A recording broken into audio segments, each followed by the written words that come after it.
Have you ever really thought about what's going on deep inside your phone or your computer?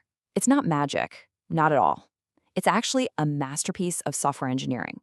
Today, we're going to pull back the curtain on the single most important program running on any device you own, the operating system. And we're going to start with a question you've probably never even thought to ask.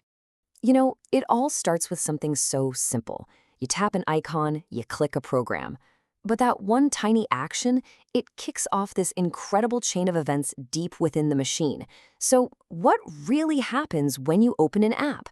By the time we're done here, you'll know exactly what's going on under the hood. The best way to think about an operating system, or OS, is as the master conductor of an orchestra. All the hardware, the CPU, the memory, the screen, they're the musicians. You and your apps, you provide the sheet music. But it's the OS that's up there on the podium, conducting every single one of them, making sure they all play together perfectly in sync. It's this amazing control program that manages everything. So really, a computer system is made of 4 layers. You've got the physical hardware at the very bottom. At the very top, you've got us, the users. And in between, you have all the apps we use every day. So what's the critical piece connecting it all? Right there in the middle, it's the operating system. It's the essential bridge that makes the whole thing work. All right, so let's actually trace that journey. We're going to follow a single click as it travels from your screen down into the very heart of the machine. So you click the icon. That's step 1. Your app then uses something called an API, an application programming interface, to ask the OS for what it needs. That formal request is called a system call. And right here, this is where something incredible happens. The hardware literally switches modes, handing over complete control to the most powerful part of the OS, the kernel. And it's the kernel that finally gets the job done. This brings us to a super important idea, the split between user mode and kernel mode. Your web browser, your games, all your apps, they all run in the restricted user mode. And thank goodness for that. It's a safety net. It's what stops a buggy app from, say, accidentally wiping your hard drive. Only the OS kernel gets to run in the all-powerful kernel mode, where it has total privileged access to everything. That switch from user to kernel mode, that's the fundamental protection that makes all of modern computing possible and safe. Okay, so we've seen how one command works, but let's be real, we don't just run one program at a time, right? We've got browsers with a million tabs, music playing, chat apps going, all at once. So now, let's look at the incredible juggling act that makes all of this possible. And this really gets to the heart of it.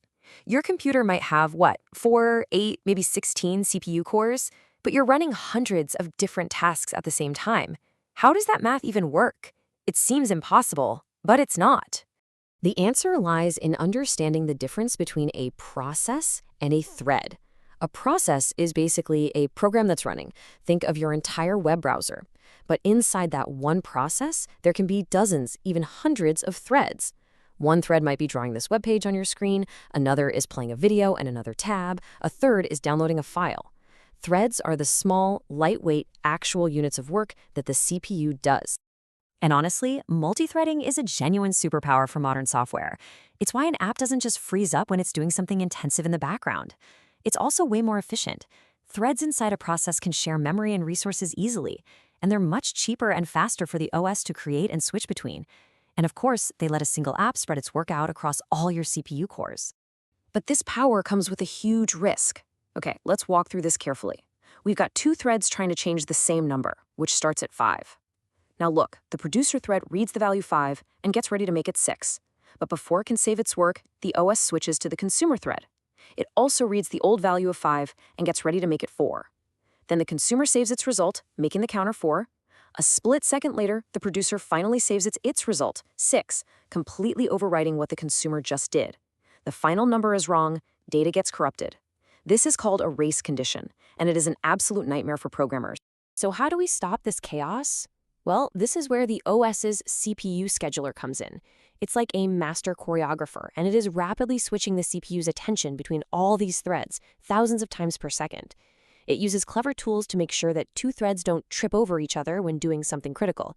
And all this rapid switching creates this seamless, powerful illusion that everything is happening at once.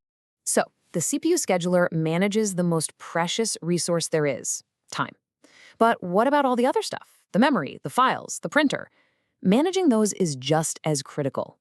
Because if you get that wrong, you don't just get messed up data, you get total digital gridlock. And that gridlock has a name. deadlock. Just imagine process A has the printer and it's waiting for the file scanner. At the exact same time, process B has the scanner and it's waiting for the printer. Neither one can move. They're stuck, waiting for each other, forever. The whole system just grinds to a halt. It's a traffic jam where no one can go. So how does the OS prevent this? It acts like a very, very smart and cautious banker.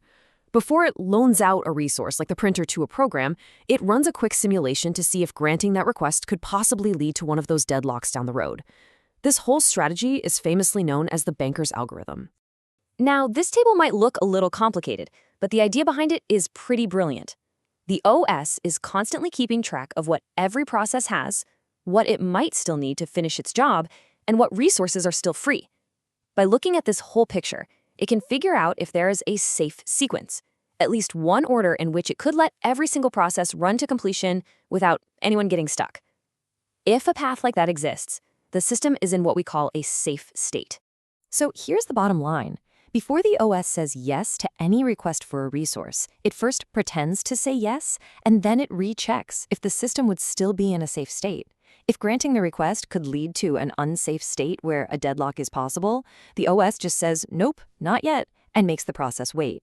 It's this predictive power that keeps your computer from freezing up. Okay, for our last section, let's zoom all the way out. We've seen what an OS does, but how is it actually built? You see, not all operating systems are designed the same way, and the philosophy behind their construction has huge consequences. There are really three main designs. The first is monolithic, where everything, and I mean everything, runs in that powerful, privileged kernel mode.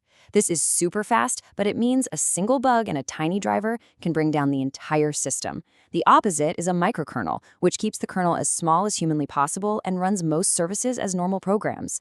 It's way more secure and reliable, but all that communication between parts can slow things down. And then, of course, there's the hybrid approach, which tries to get the best of both worlds. And you're using these designs every single day.